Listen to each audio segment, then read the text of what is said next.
നമുക്ക് മത്തി ഫ്രൈ ഉണ്ടാക്കാം. ഞാനിപ്പോൾ ഒരു 6-7 മത്തി എടുത്തിട്ടുണ്ട്. ഇതിലേക്ക് 1 സ്പൂൺ മുളക് പൊടി, 1 സ്പൂൺ കുരുമുളക് പൊടി, ആവശ്യത്തിന് ഉപ്പ്, ഒരു നുള്ളു മഞ്ഞൾപ്പൊടി ഇത്ര ഇട്ടിട്ട് നന്നായിട്ടൊന്ന് മിക്സാക്കി വെച്ചിട്ടുണ്ട്. അതിലേക്ക് നമുക്ക് ഒരു 2 കരിവേപ്പിലയും കൂടി ഇട്ട് കൊടുക്കാം. എന്നിട്ട് നന്നായിട്ട് മിക്സ് ചെയ്ത് ഞാൻ അരമണിക്കൂർ മിക്സാക്കിയിട്ട് വെച്ചതാണ്. ഇനി നമുക്കിത് വറുത്തെടുക്കാം.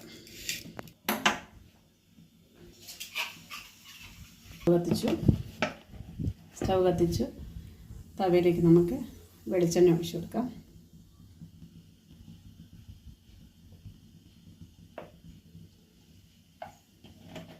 വെളിച്ചെണ്ണ ചൂടായതിന് ശേഷം 2 കരിവേപ്പില ഇങ്ങനെ ഒഴിച്ചു കൊടുക്കാം.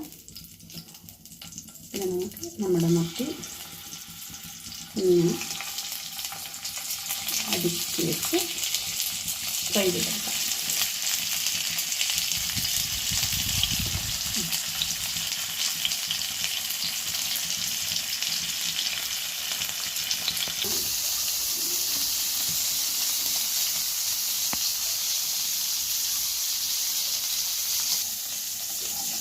അപ്പോൾ നമ്മൾ ഒരു 5 മിനിറ്റായി, നമുക്കിത് തിരിച്ചിടാം.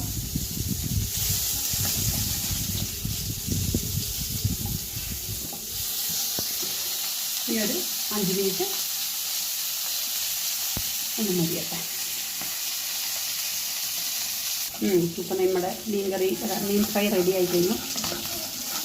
നമ്മുടെ മീൻ ഫ്രൈ റെഡി.